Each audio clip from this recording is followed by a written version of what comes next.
It's got like a lot of, literally a lot of teeth to it. The kids gravitate literally nicely. sharky and the whole thing. He went off and they were still drawing. He was like, I don't know what about this, guys. All in an hour's work. Yeah. He's all you do cyclists. You're like, throw an English prop over, tick, sidestep and Argentina, tick. I'd like to say you're dealing with purists. However, being the loser of the week, you will have to don. You will have to don Bocky for the prediction. Bawatin! Kiss banana! Galika glotao!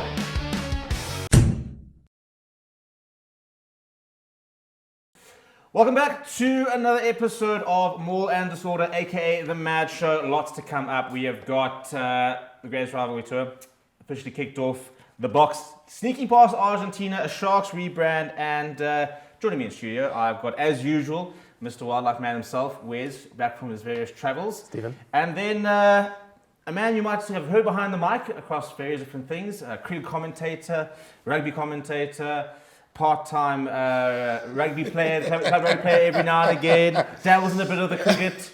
Mr. Sunday Sakaba, thank you very much for joining us, Peter. I would have preferred Wes's intro than mine. It's a lot more simpler. The Wildlife Man. Listen, you don't want the abuse that comes with Yes, you can't get one or either. Gentlemen, jeepers, what a weekend of rugby. I've actually done a bit of a segment on my own channel called Sports Therapy, and I said there's more rugby than I can handle, yet I can't get enough, was kind of the premise, because it was another phenomenal weekend. Peter, what was sort of just the highlight? I mean, we've so far, since we last recorded this, we had Stormers game, we've had the Bok game, we've had now the Sharks game. Where was your sort of moment of the week? It's difficult to pinpoint, actually, because, I mean, there's been so much that has happened. But I think the rugby's greatest rivalry kicking off eventually is probably one of the biggest highlights. What a privilege to have it while we're still alive in our lifetimes. You know, I think the last time, 1996, I don't really remember anything that happened. Yeah, I don't know about you guys, but my parents always tell, we used to have these tours. And it made it sound like, back in, and I mean, my uncle played for Rugby all those days, so he used to be part of these tours. And it's like, it was like back in those war times, we had these like tours where they against came on. What are you on about? Yeah, I mean, I think the overall sort of theme for me that stands out of a jam-packed weekend of rugby is, the level of competitiveness that both, not as much the Sharks, but I think some of the provinces will still bring towards this great tour. The All Blacks just embracing coming to South Africa, coming to our provinces, mingling with some of the young rugby players, which I think is a massive, massive privilege for some of those younger guys to play against a Bowden Barrett that has played 144 test matches. That's a lot of rugby. So I think that for me sticks out a lot more this weekend than some of the results that we've seen. Yeah, and where's any personal highlight, personal moment before we get into the breakdown and really dive into some of these? Yeah, no, I mean, great to have the Boks back on, the scene, although maybe not so great at times. So I don't know about you guys, but was white knuckling it through that game, literally. Well, I was in the watch time and it was only like 65 minutes. I mean, we scored the try and I was like, this is like pretty wrapped up because we were like so dominant. And then suddenly during that last 10 minutes, I was like, oh shit, hang on. We can see the try here. We've actually can draw this or lose this. Yeah, so no, but great to see them back out on the field. Good to see some old familiar faces. I think Lewis getting a run out again. Haven't seen him in however many long. So no, that was good. And I think, Phil, same with you, those youngsters getting the chance to face against some of the All Black legends. Now that we don't have Super Rugby anymore, the South African side's on, and that we miss those combinations of matchups. Yeah. Well, let's talk about the two games, shall we? So let's get into the breakdown.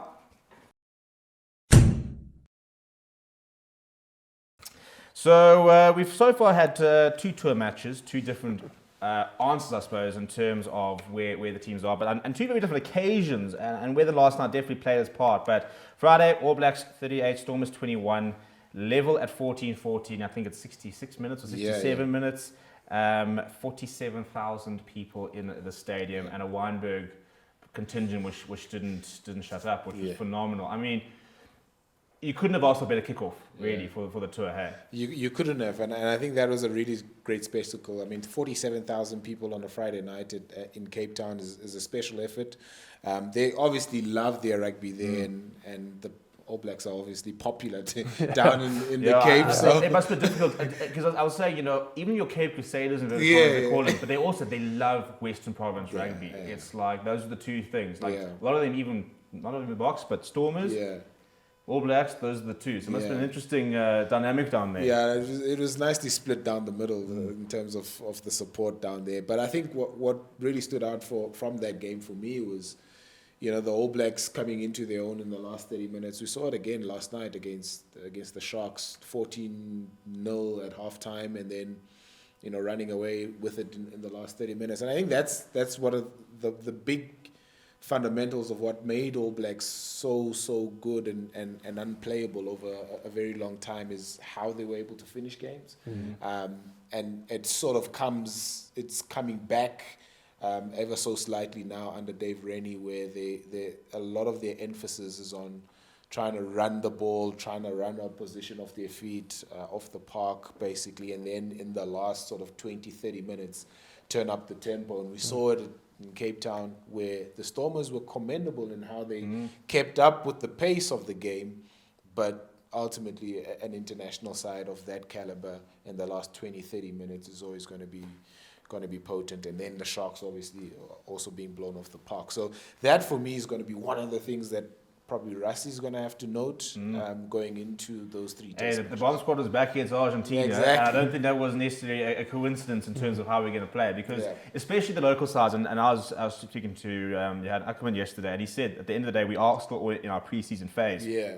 So he says, we're going to give it a go, and he says not making excuses, but he says, but the last 20 minutes are going to be tough. I think we're seeing it with some of the teams where, we and this is the thing, people don't understand what match fitness is. Yep. Sasha, after 20-30 minutes in that Argentina game, was heaving. He was blown. I almost thought they're saying, are we going to see him pulled off here?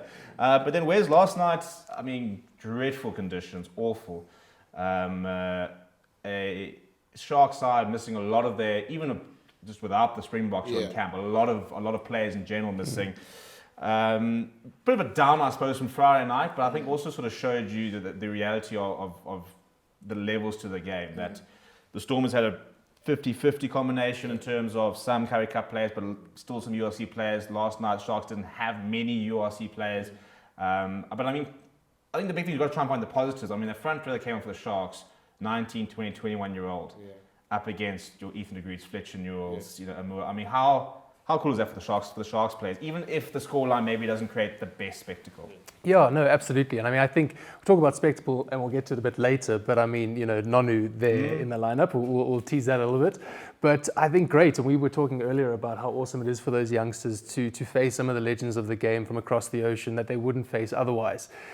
You spoke about the conditions being terrible, the rain. I think it probably helped the Sharks, if anything. I think you make it. I was panicking because I said 42 points to 12. I thought, because I saw the conditions, then at 14-0 at halftime, I was going, oh, Steve, you've done this again. Yeah. But when the All Blacks named their side last week, I was like, oh, it's going to be a long night in Durban because of the level of talent that you saw in the names of those All Blacks that were in that side, and then you compared it to a Rambo Quebec who's only played 2 games professionally, and then you think, oh, chalk and cheese. But the conditions definitely helped them stay in the and first 10 minutes, when they had the first sort of kick and they chased it and they counteract and they were on, I was like, here we go, got a Shark side that are up for this. Yeah. But unfortunately, the big thing I think is being clinical, which is a different level. And the All Blacks, even in the first 20 to 25 minutes, I think possession-wise, they only had about 20%. Yeah. But whenever they got into the 22, how dangerous they were. But I think it also teased the dangers of the tour. Damon McKenzie rolling his ankle. A lot of All Blacks fans. Touchwood. That's where I see. I think, and I know you're saying, can they survive South Africa? It's not so much in terms of the results, but every game now is, we don't want an injury, we don't want an injury, we don't want an injury. There's a certain amount of, at least you don't have to worry about Nadi Savia, but could you imagine last night Ruben Love goes down? Yep. Yes, you can parachute Richie Mwanga in, but Bowden's not really been in his best form. And Damien now rolling his ankle. It's an interesting subplot where every single time, yes, but you got to find the balance, because you can't just wrap these people in Cotton will not play any rugby before the first test. No, and you can't go with that mindset. I mean, I've only had, luckily, throughout my career, although quite short and low level, 1 or 2 serious injuries, and both of them have been me not going in at full because I was mentally worried about an injury. I had a big game coming up. I didn't want to get injured in this game. So you think, I'm not going to play as hard, and both times got an injury. So, I think mentally these guys have to go in and play full tilt, otherwise they will open themselves up to those injuries. Yeah, I mean, if you lose already, if you've lost 2 players on tour, it takes a bit of a strain on you in terms of, do you mentally go in hard during the tour games, and knowing that there's test spots up for grabs in the first, second, third tests. So it's an interesting sort of battle for the All Blacks in that squad.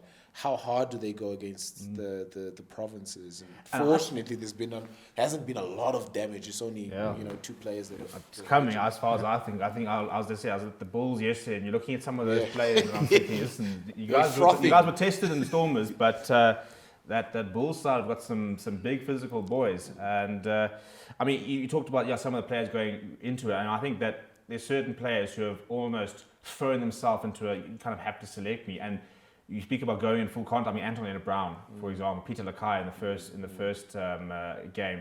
Players you could just see were sitting there saying they're on the fringes, inverted commas, but the way they played was, I will give everything to be in that first thing. So it's an interesting, and again, you can't have somebody like a Ruben Love, taking it easy, because there are people there who are ready to take those spots. Speaking of spots and getting game time and going into it hard, we had a win that nobody wants to really rewatch on Saturday night with the Boks. And my big sort of question here, what we want to chat about, is we always talk about the incredible depth we have, and no one's denying that from a talent point of view. I mean, when we named that side, we went, jeepers, look how good that side is. And then not a particularly good performance, a lot of inaccuracy. So I suppose we saw kind of the other end there. First of all, obviously a lot of players coming back or something like that. We don't want to make excuses though, because we can't always talk about how amazing our depth is, and then if we don't click, say, it's because we've changed and chopping and changing. But Peter, not a fun watch, not a game for the ages, really. No, and not a game that a lot of people would want to stay up for a 9 p.m. kickoff for. Thank you to 9 p.m., not like those midnight, 1 o'clock ones. Yeah, but I mean, it's twofold for me, Wes, because when you look at it, you kind of look at it from a point of view where you understand how difficult it may have been for some of those players coming back from a long injury layoff. Evans probably hasn't played for 8 months. Luat hasn't played for a similar time frame. Sia hasn't played in about a month outside of the Nations Championship. So there's so many players that were coming back from injuries that have had very little time out on the park, which makes cohesion very difficult. You know how difficult it is coming back from injury and trying to patch together some sort of performance. But I also think that it was semi-deliberate in how they played in terms of the game plan. I think they kicked the leather off the ball. Just not very well. They're just not very well. I did a whole video about that. Just the game plan in swirling wind conditions and what we do wasn't necessarily the wrong call, but just didn't do it very well. Just didn't do it very well. And I think sometimes it may have been a little bit more deliberate. Russ is probably holding his cards very tightly towards his chest and not wanting to reveal a lot to Dave Rennie and the All Blacks ahead of that first test match. So for me, twofold. Lots of opportunities for guys to come back and play and get some minutes under their belt, but also very precautious in terms of how they played and not revealing too much towards the opposition ahead of a very big tour like this. Where's players that put their hand up and players that, I wouldn't say play themselves out of a jersey, but I think some players really on the fringes said, I'm here, this is me. And some players who you would think were pretty locked on might now be sitting going, a bit worried about them. Which sort of players stood out and which players maybe didn't put their best step forward. Yeah, I think it's one jumps to mind. Cameron Anakom, I thought had an absolute blinder. I thought he was really making really positive runs, getting over the advantage line. Yeah, finally, exactly, because he's been once or twice I think before, but it was really a performance sort of saying I'm here, which is great. And I think you saw Rassie afterwards saying, look, Jasper is our first pick, but I mean what a understudy to have in Cameron there, and in a game that needed it, right? In a game where we weren't necessarily experiencing the positive gain, getting over the gain line and stuff. So I think Cameron definitely was one of those who kind of made his mark. I thought Zach had another great time off the bench. Throwing in the state because because you can. Side quests you're 20 years old, you do side quests. You're like, throw an English prop over, tick, side step in Argentina, tick. No, exactly. I think it's a wine book thing now. It's a wine book thing. There's no way he gets the invitation to the tight head of the month club. They say, you're not one of us, you go away. You got Volko Carlusardi with a bottle of brandy in between, Zach's rocking up with a cocktail and they say, go away. That's exactly it. And then I think, unfortunately, Fassi, we said it was a big game for him to come back and kind of show the form that he's not quite been at the moment. And I don't know if he quite ticked that box fully. I'd be curious, Steve, your thoughts on Fassi. I thought much like Pollard in the Scotland test, when he came back on, he looked a bit more short. But definitely. Put it this way, I don't think Damien Willems is losing any sleep at the moment, which he wouldn't be anyway because he's the best 15 in the world as far as I'm concerned. But I think it's a good one to note. Sasha, I think, looked very rusty. Looked like a player trying to overdo it at times. I think, desperate is the way to probably describe that performance. He was desperate to make an impression after a little bit of an injury layoff.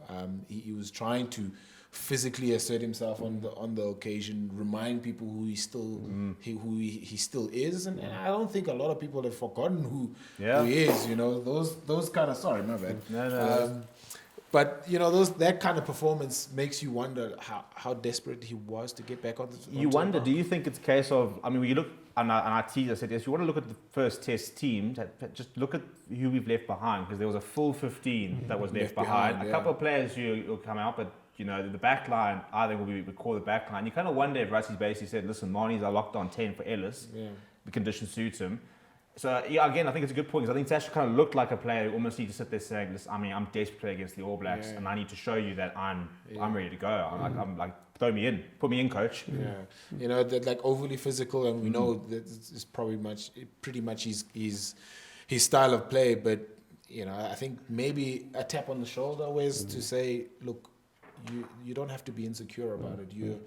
You're a talented player. You're going to be part of this system for a very long time. You don't need to prove to anybody, let alone the coaching staff. They already know what he brings towards that Springbok setup. So, just back onto Cameron as well. I think starting in a position where he's so familiar with, he plays so much for the Bulls at 8, first international start at 8, made him feel extra confident in going out against Argentina and putting a performance like that, because he knows how to play in that position. He's comfortable playing with the number 8 on his back as opposed to a number 7 that requires a different sort of game plan and skill set and understanding of the game. So I think he, from a performance point of view, he was really good because he was starting in his most favored position.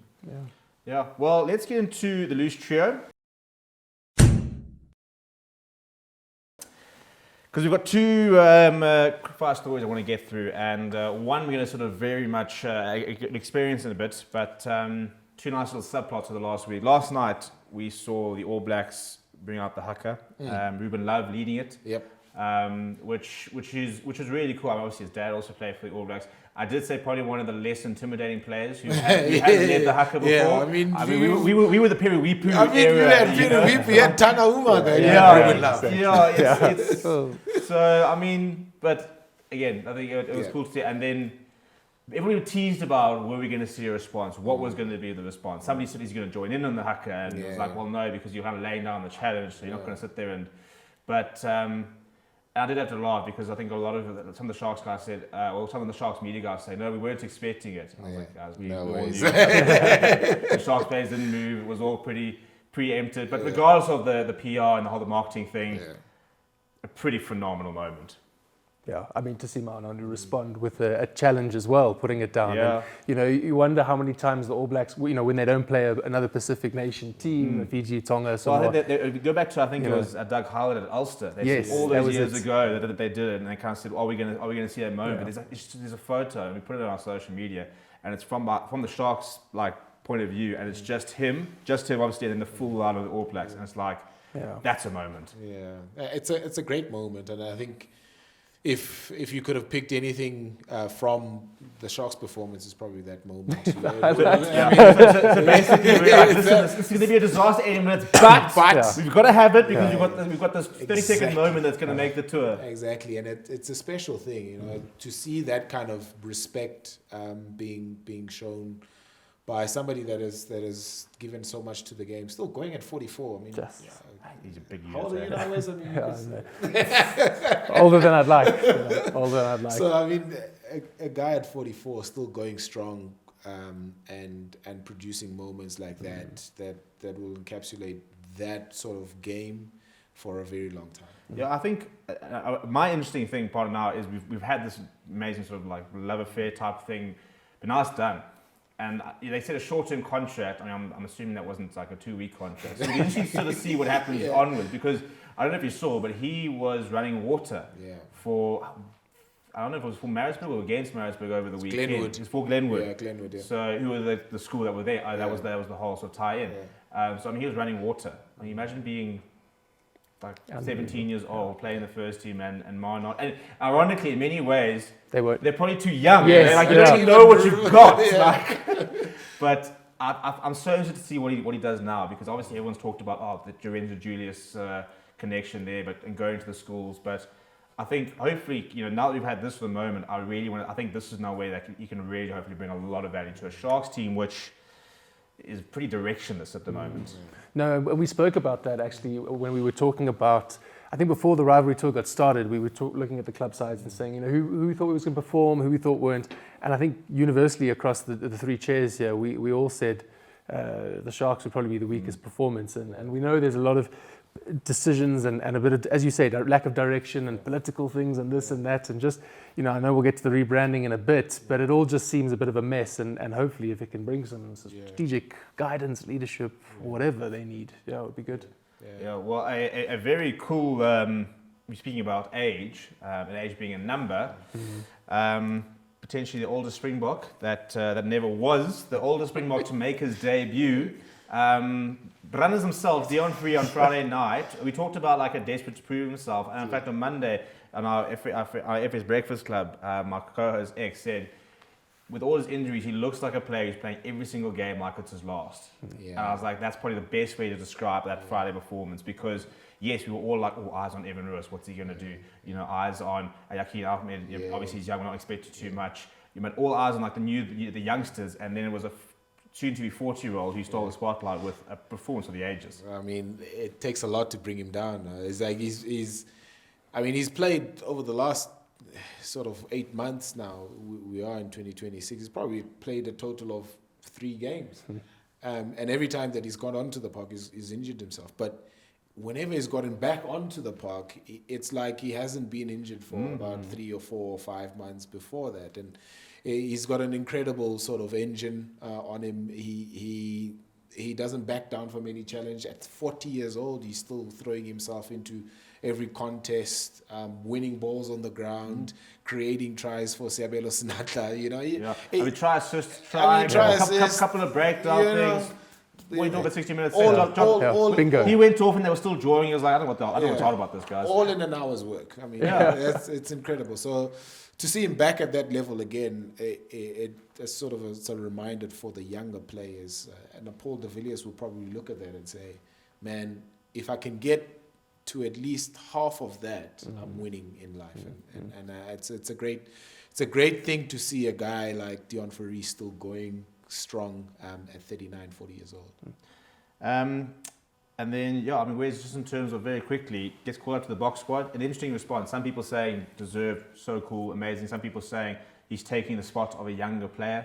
As far as I'm concerned, this is a time when we do give lots of younger players probably more opportunities from this box point of view than we ever have. But at the same time, you're the box. That's the pinnacle. And if he is better than the rest, as far as I'm concerned, pick him. Yeah, no, I agree. And I also think it's bigger than necessarily just the performance on the field. Like guys will have roles off the field. Again, that leadership, sort of the elderly statesman, the wisdom. We're speaking about, the younger players will listen to, an Eben when Eben says something. So I think there's his performance on the field definitely, but then probably what he brings in the change room and in the, the times off the field as well is just as important. His name's Brandis for a reason. So the off the field performance is also very important. And I think as well, it's just in terms of even on the field, somebody was mentioning the fact that hooker's an interesting position where we've got Malcolm Marx up here, and he's the best player in the world. Certifiably, but for no reason that you've got Jan Grobler, Jan Hundred Vessels, but everybody keeps saying that there isn't really necessarily that identified that's our second choice. So they said, him covering hooker and 6, you've got a Marco Verstappen in a similar position, but I think he adds a lot of value to the squad in itself. So I'm all for it, and I'll tell you what, I wouldn't mind seeing him on the bench on that first test. But let's move on to a very contentious topic.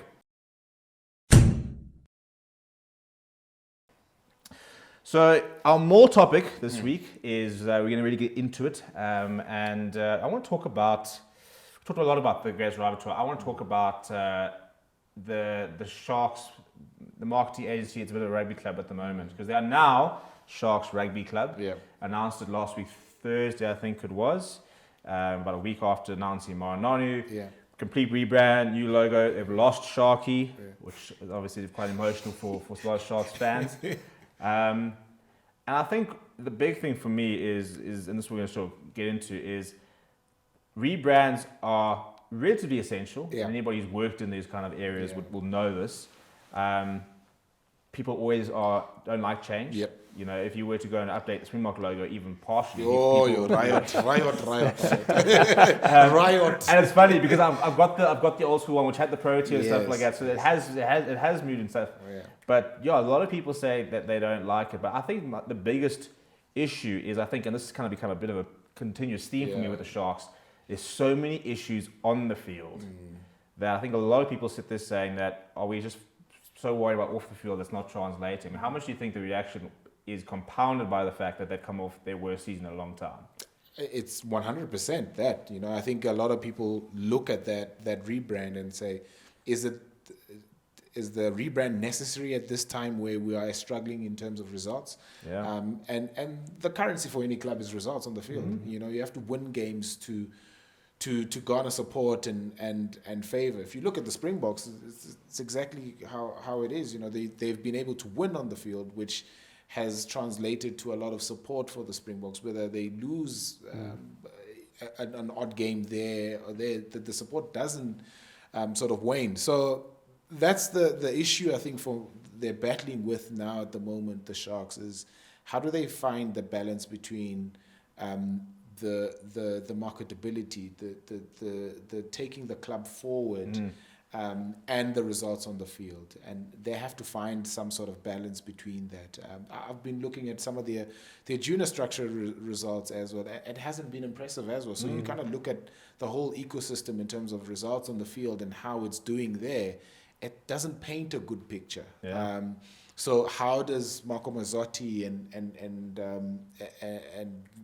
Mr. Bryans, who's the CEO of the Sharks now, try and find a way to make sure that, yes, we're doing well from a marketing point of view, from a brand perspective, but how are we saying to the fans, stick with us through this rebranding phase because we're going to win on the field, and we are winning on the field. So that's going to be a very important sort of balance that they try and find. And everybody in the Sharks ecosystem is so important to making sure that happens, from CEO, controlling owner, to all the coaches in the system working together to get the best possible results on the field, both from the junior structures and all the way to the first team. Growing up, I had a big gripe being a Joburg-born Lions fan. Like, obviously, I'm a Lions fan. People will ask you who do you support. I'm like, well, the Lions, I'm enjoying type of thing. And it used to always annoy me because you'd go and watch Sharks game and you'd feel like you're getting an away game. Because I always thought that Sharks was always the most marketable. It's a cool team. It's a cool the brand. Logo is a shark. It's got like a lot of, literally a lot of teeth to it. The kids gravitate literally Sharky and the whole thing. It was such an easy thing to sort of market. They've now moved to what people are branding an NFL sort of style logo. And that's what I thought. From a designer point of view, and some people are saying, well, maybe they're trying to get the American audience. And as somebody who's dabbled in a bit of design, far from anything near professional, you can kind of see how it does sort of work. But like, I know that they haven't lost Sharky inverted commas, but to take that out of the logo, for example, I thought it was a twinge of sadness. To losing what I remember the Sharks being. Where are you at with in terms of the actual badge and the actual rebrand? Yeah, no, it's tough because I'm trying to think. I was recently through one of the malls and popped into the old school store, with the cool jerseys and jumpers and the Bafana kit now. And now they've got the deals with the American basketball sides and stuff. And if you actually look at a lot of the logos have changed, right? And I wonder if there's ever been a rebrand that's gone well or received positively, or someone has, willingly let go of a logo.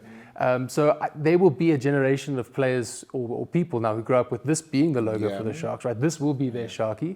How long do we hold on to things for those who've come before us? And when do we say, okay, it's time to start anew?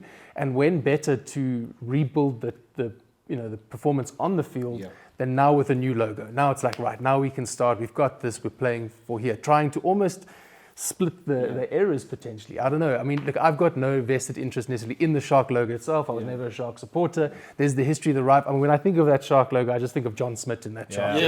That's I think of the John image. Smith. Beast and Tower. And exactly. the Ndingani brothers. That's for me also like that iconic, Kanko, pocket, the whole. Exactly. But I mean, if you look at even just the modern game, how much more marketability there is in it. Think about the Avengers series of logos we had. I mean, across. Remember lines with the Spider-Man, Bulls with Captain America. Like, there's just the world is plugging in and marketing. But really love what you said about like the capital, the currency that teams have with fans is winning in results. And at the moment, as long as that does remain the currency, because I think being a Man United supporter, that's been the gripe, is the fact that that's no longer seems to be the currency. It's kind of like, well, as long as we get to a certain thing, we're doing all right, and we can just commercialize everything. So I think that's maybe where the worry is, that how worried are the owners and the likes of that about the results versus the commercial aspect. Look, we know commercializing things is incredibly important. I mean, the Springboks have tripled sponsorship revenue and the likes of that because things, and this is the big problem, a lot of sports unions and franchises aren't sustainable from a financial point of view. So you've got to commercialize every little inch, and there's always going to be a cost to that. But it'll take time, though. Like, I think with any rebrand, it takes time for people to actually catch on and accept and sort of move on from what was there before for sort of what seems like ages, and that has to be the approach with the results on the field as well. How much time are we going to afford ourselves to say, okay, now we're setting ourselves a 2-year, 3-year target to be URC champions? And yes, the Champions Cup win, I think a lot of people have already forgotten about that Champions Cup win, because it's I'm not going to say it's like a subpar competition, but it's not the pinnacle of where you especially play. The URC results have been pretty awful. I mean, they scraped into the top 8 last year. They didn't make it this year, and this is what people have been saying, that they could see the kind of downward spiral and stuff like that. So a lot for them to try and get right. But after the Maul, let's move into our Maul of Shame / Maul of Fame moment. Right, welcome to the Maul of Fame.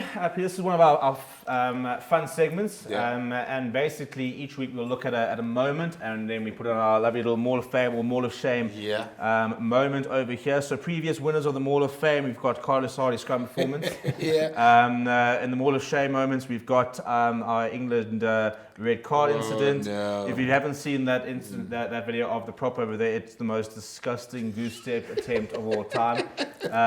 Where's argued for the Maul of Fame, and we've kind of split between that. But we're going to have to just score last week's one, which was an interesting one. So let's have a look at what we spoke about last week in terms of the candidate going up. and that is bright time for the All Blacks. I mean, I don't know if you've seen this, but I think every South African had the same reaction, which is no. I mean, the fire to coals ratio is off, totally off. It's totally off. I mean, they probably would have finished eating and back in the hotel rooms by the time those calls were actually ready to cook. So we said that was a bit of a travesty. Yeah. And everyone's agreed. And we've actually got a new winner, by the way, Wes. Seriously? We do. So we're going to move it down in a second, but this is actually going to go to the top of the Maul of Fame. Brilliant. So I might have to ask Dave Reddy in the press conference tomorrow, how do you feel that you guys are responsible for the greatest Maul of Shame moment so far in the Mad Show? No. Please do. Yeah. And then we've got a candidate for the Maul of Fame, and that is this moment over here that we spoke a little bit about earlier. And it's just... Yeah, that's cool. That's way too cool. Number one actually. Yeah, I tell you. Well, so what we're going to do, I think this is going to replace them. So basically, what we're going to do whilst we sort of have a look here is that we're all going to score it between 3, 5, and 7. Yeah. So and then the audience scores. Producer James gives a score between 3, 5, and 7, and then we tally it up and adjust our Maul of Fame. I mean, it's so cool. Yeah. The aura. I mean, to do the Kappa or Panga on your own is some feat. So. And I always think that's probably somebody. I mean, he's done more hackers than most people out there. Yeah. But and I'm sure you go into default, but I mean, that must have been arguably probably one of his more nervous hackers to do. Absolutely, yeah. I think, for me too. I think it's when he probably said he was going to do this, he probably had to think about how it's going to look like. Yeah. Doing it on his own against guys that he. Some of them might have watched him play for 103 test caps. And I mean, I was trying to think. I could only think of like Bowden, maybe sort of Cody Taylor. There wouldn't probably have been that many players in his current All Blacks squad that would have played with him. Yeah. But where's 357? Where you at with that moment? No, it's pretty epic. I'm trying to work out from what we've given in the past for our Maul of Fames for sevens, but I think that's pretty up there for me. I think we've got a legend of the game, against his home nation, a solo haka. You said the balls, the aura to be able to do that. So that's a 7 from me, Steve. 7? Yeah, solid 7. Solid 7. Solid 7. Yeah, I think I have to give a 7 at the moment. The big thing I have to worry about is I have to try and remember that there has to be space for the Lions beating the All Blacks. Of course. Okay. So that's a big. I'm just a bit worried. So those in the comments. I mean, I'll go with the 7 over here, but feel free to bring it down so we can leave some space for Cash Van Ooyen and Frankie Holden and the lads. For the next 2 weeks, Ma'anon is top. Yeah, you can enjoy a bit of space before we have to replace that. So let us know in the comments what your rank is, 3, 5, 7, where you're at. And then I'm going to put Wes on the spot over here. And Peter was put slightly on the spot earlier, but he very graciously agreed to do it. So we're going to create a Maul of Fame moment. So Peter, let's just talk a little bit about your commentary vibes, because you've obviously commentated English and Xhosa. Yes. And Xhosa commentary at the moment is becoming like this cult hero type thing within South Africa. And I think, and maybe you'd be best to speak, I think the biggest advantage they have is that because we haven't had a lot of it over the years, there's no defined way of doing parameters. It. I think, how does commentate rugby games? Well, Hugh Blade and all these people have kind of said, well, this is how it is. And that's why there is a golf sort of way of doing things. And I think, do you think that's what's really been able to let the guys express it? I mean, I went to varsity in the Eastern Cape and met a lot of also guys, and and they're very expressive, very big personalities, very loud, quite literally. So, I mean, how cool is that being able to have that kind of space to be able to do some things a bit differently? Yeah, I think it's you've hit the nail on the head about the essence of what isiXhosa commentary is, and isiXhosa as a language is a very expressive language. I mean, if you've seen a lot of the guys, they speak with their hands and they. They use a lot of, more sounds than words to describe something. And I think it's been the most fun part about, having isiXhosa as part of the broadcasting space now is that guys are able to express themselves in their own language, feel comfortable speaking about the game in their own language. And what I've found from a creative point of view is that guys have come up with new words to describe things, and a lot of it's not, your most, in Afrikaans they call it savor Afrikaans. It's not as savor in or formal.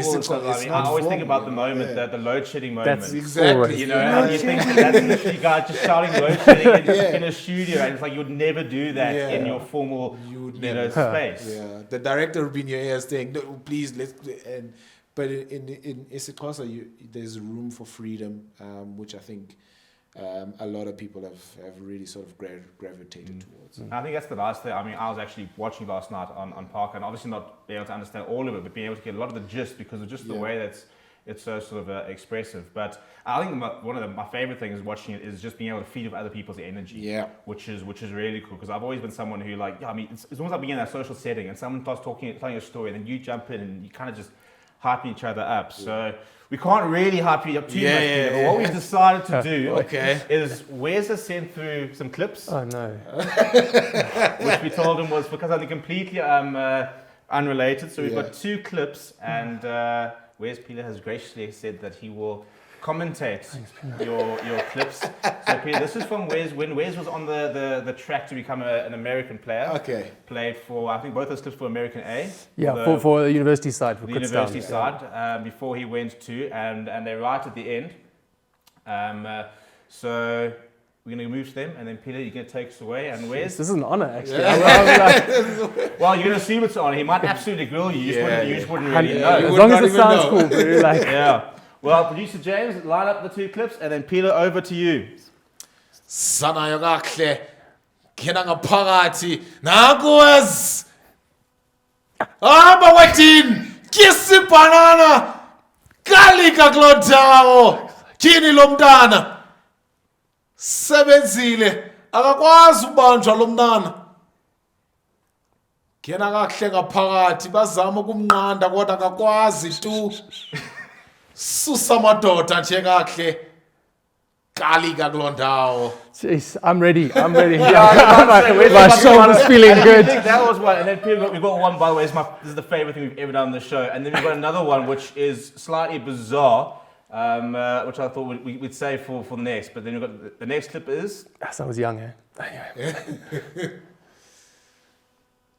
Sebenzile Wes thathile lo bhola hayibo hey madoda wayithwala le ntwana amandla kaWes gorilla mfondini thathile wamxwaya emagxeni mfondini hey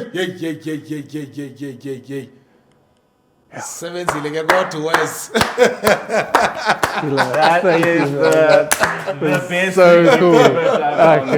on the show. Wes is coming out of retirement after that. Yes, I'm pumped. Yeah, we're not going to talk about the fact that... We already got boots here, so... Yeah, there we go. Line them up and tell phone Rassie and say that you're ready to go. I mean, what more does he need to see, honestly? Exactly. I mean, I'm not entirely sure it's illegal to pick up the guy's leg and throw him on the back of your back here. So we'll... What I'm saying. Thanks, buddy. Yeah. It's American League. It's not too much. Yeah, the guy weighs about 10 kgs. This is... Well, there we go. Wes, you now got a personal highlight reel. And we've got 2 more sections to get into, and let's get into, on the back of that, a bit of fun and get into the try or lie section. Right, welcome to Try or Lie, which is basically a true or false, yes or no segment on the show. Producer James has lined us a whole bunch of questions, and previous ones have included Wes, us all agreeing that Wes would be eaten first on an island. What you've just seen. How can you... As well as, well, I mean, maybe it's tactical. Take the big one down first when you've got the most energy. So there we go. We can hype you up. We've also got the Run Astray challenge between myself and Wes. We will not be doing that. And Ronaldo. That one I will do, to be fair. If there's one of the ones I would actually do, I'll take the Run Astray against Ronaldo. So Ronaldo, if you're watching, consider that the official challenge. Yes. But producer James, what have you got from us? Very simple. If you agree, try. If you don't agree, it's a lie. Yeah. Okay, all right. We got the result against Argentina revealed more about the Springboks than their nation championship matches did. Ooh, contentious. Okay, well, I got to go. Yeah, there you go. Yeah, I think on the surface it could. I liked what you said earlier, Bill, about it potentially being Rassie holding cards to chest. So maybe it wasn't so much, but I think it did show a way in which the box can be diffused, which I don't think we saw throughout the Nations I'll tell you Championship. what, and I don't want to go, it's not the NAS show. Yeah. Come and watch Rugby Unlocked. But the way I thought Argentina chased backwards versus coming onto it was very, very interesting. I do wonder if they might see a bit of it, but right, fair enough. Okay, well, Rassie, Reza reckons that you might have shown a bit too much.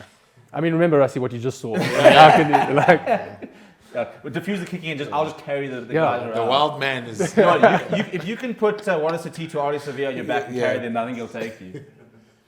Okay, then we've got a technically perfect tackle is more impressive than a massive dominant hit.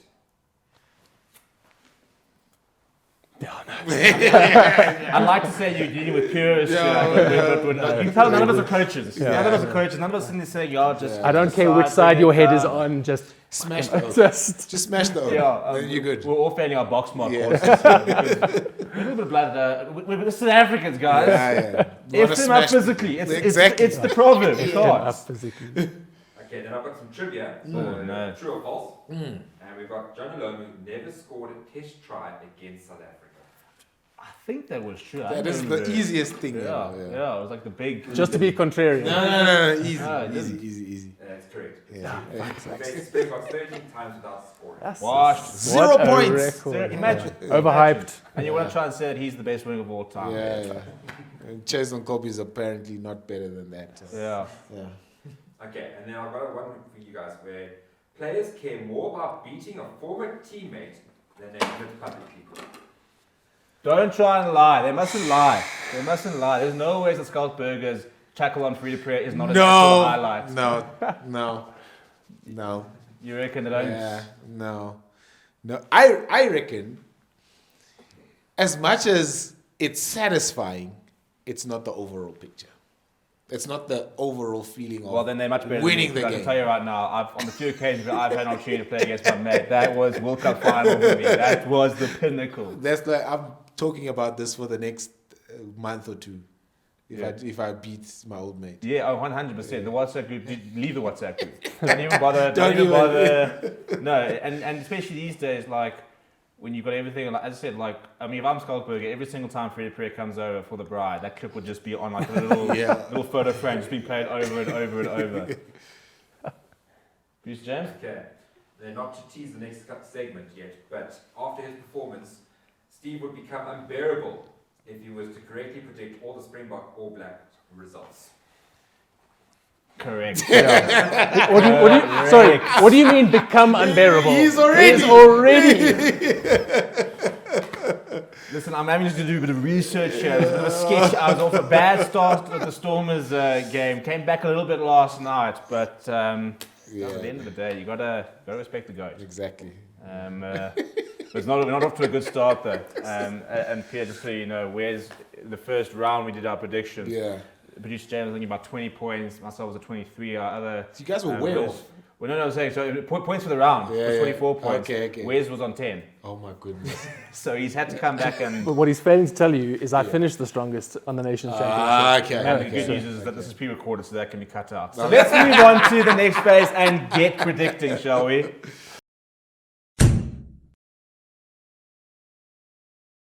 Right, welcome to the next phase, proudly brought to you by My Picks. And if you haven't, why haven't you? And mypicks.app is where you want to be. You can predict all the games of the Greatest Rugby Tour. You can try and predict Rassie Erasmus's team, which for Argentina was one of the easier ones, but now it's going to get very interesting. You can try and predict Dave Reddy's teams, as well as then after the game, rate the players. And we had a very hostile player rating show on Saturday after the Bok performance, I must say. But you can get involved in that on mypicks.app, so go and check it out. And they are the proud sponsors of the next phase, which is a prediction segment of the show, which proves nothing about your rugby knowledge. Absolutely nothing. And Changed. Basically, last week we sort of started doing our predictions, and we are firmly into Rugby's Greatest Rugby. 8 rounds, and there are predictions from myself, from Wes, from producer James, the guest every week, and then the mad community, which are showing us up at the moment. So On the first round, we had Wes with 6 points, Steve with 5 points. So what was that? Wes was 6 and Steve with 5. Okay, cool. Just making sure. I wouldn't say we're really in bragging territory here, but thankfully we did a bit better than Brian Scasano, who was our guest prediction for the first game. Sorry, Brian, but we appreciate the... I've got the guest prediction on my shoulders now. You do. Yes, and you do a lot of heavy lifting here. Second round, Steve dropped off even more. Shout out Sharks for scoring F all. You might have noticed my prediction when they were going down the blind side with Rene Julius, and I was sitting there like, my man, I need something here. Where's also dropped off a bit, but not doing too badly. The community at the moment is carrying us, but I don't think too many people obviously last night called that result. Producer James, the guest, and myself in trouble. So this week we've got the Bulls game, and that's pretty much the only game. So. Peter, you got heavy lifting. I do. Because at the moment we've got the community whipping us. Yeah. Producer James and Wes tied at the moment. I'd like to check out the authenticity of producer James, who runs all the predictions in the background. Personally, I'd like to see an audit. Steve's got work to do, and then Peter, the guests have got some serious heavy lifting. Right.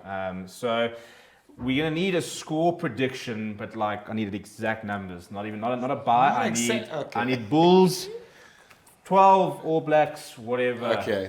So don't worry, we're not going to be too mean to you. All right. And get you first. However, being the loser of the week, you will have to don. No. You will have to don Bocky for the prediction. Okay. Jeez, that's rough. That's tough. First time, and I'm donning boxes. You're going to have to do it because eventually, when we get like Rassie on the show, if the guest's last, then he's going to have to wear Bocky as well. Okay, cool. So Wes will. You have now suddenly decided you know things, so you can kick us off with the prediction. Yeah. Bulls versus All Blacks. Okay, Bulls versus All Blacks. I think it's going to be quite high scoring again from the All Black side. I think they're coming up to altitude, which will be arriving probably this morning. Yeah, something. So I think maybe not as high as we saw in the Sharks. I'm going to go for another 40 pointers. I'm going to say 41 points. I think the Bulls do get on the board. So 44 points to 18. So 41 to the All Blacks, I'm actually write this down 18 so I can to remember my the predictions. Bulls. 41-18. Correct. Right. Peter, have you got one in mind? Are you ready to... Yeah, I mean, probably following the same path as Wes. It's going to be a tougher test from a sort of an environment and conditions point of view for the All Blacks. Bulls will have some sort of idea of how to approach it, having watched both the Stormers and the Sharks. So I'm going to go All Blacks, drier conditions as well. All Blacks 45. There we go, 45. And Bulls 38. 38. Yeah. That's very high scoring. I like it. It's going to be high scoring. Big fan. I think the Bulls will put some points on. Curran Bosch is back in town and looking like he's got a point to prove. He actually basically said that his move away to France, and I'm always going to keep the information after you put your predictions out there. But he basically said that leaving and going to France has given him the confidence, and the reason he's come back is quite simply because he wants to get back in the box squad. Yeah. So we're about to see Curran Bosch absolutely cook. Yeah. And then obviously you've got like a Marcel Coetzee, you've got all these guys who are already basically a full-strength URC side, bar the Springboks and Aka van der Merwe, who's currently injured, and Sebastian Plak, who's been injured for a long time, unfortunately. 20th time that Willie is facing the All Blacks. And Willie is facing the All Blacks. So at this stage, I'm about to predict the Bulls win. But you won't though. No. I tried that once. It did backfire. I did back a couple of upsets and didn't quite get it right. So I'm going to go, I think the All Blacks do score points. I'm going to go All Blacks 40 and Bulls, I'm going to go 24. I don't think it'll be as high. Very conservative on that 24. I'm really hoping I'm wrong, but every time I keep backing the lads, look, I mean, you think that's... I've got to remain conservative because when this time next week predict the Lions win, saving that one pocket. People need to, and I will do it. If it costs me the championship, it costs me the championship. But I will have to back all your eggs in that one basket. 100. Austin Pete and the lads have got a plan for me. I was thinking more than Noche was training. I'm backing the boys. Okay. Right, so there we go. So producer James is going to get his selection in, and we need to actually start getting his prediction onto the show because I've got a bad feeling he goes and researches. He does, and like it's 10 minutes before kickoff, he's looked at the conditions. He also goes to the stadium, he's all the information there available, and then makes that prediction. And then the community, well, you're doing pretty well. so far. So feel free to slow down so we can catch up a little bit. And that brings us to the end of the show. It's been an absolute pleasure. Thank you Pleasure's so much. all mine, Jez. Thank you. Yeah, the invite is always there. Wes will be digging up more and more clips over here and sending in, so maybe you can create a bit of a side hustle. I'll narrate your high school highlights. It's not a bad idea because people like send happy birthday messages from celebrities. I reckon you could get some side cash there. Some folks send in their highlight reels and have you commentate over them. I mean, we could do it. Look at you. I mean, we know we know now we're going to be able to. We'll share the profits, boys. Don't We're about to have a please call me lawsuit with Wes here and down the line saying it was my idea. But gents, another really cool weekend of rugby coming up. A Bulls game on Saturday. No box, unfortunately. Let's hope the weather turns. It's a bit chilly this side. And to everybody else, we'll see you next week. Same place as always on Ferro Sports, The Mad Show. And please follow The Mad Show ZA across all our different socials. Peter, where are you at? Where can people find you? Social media, a lot more. Very active on Twitter. Try and spread as many positive views as I can. But rugby season is in full swing, so I might catch me on a Curry Cup game or two. Yeah, well, that's what I had this weekend. I was sat there watching Kimberley, the Lions doing well now. I went, is that Peter? But the only highlight of the afternoon, actually. I was like, I'm sure I recognise the voice. So there we go. If you think you haven't recognised him, you definitely have heard the voice. Yeah. So Peter, thank you very much. Wes, we'll see you next time. And to everybody else, thanks for watching.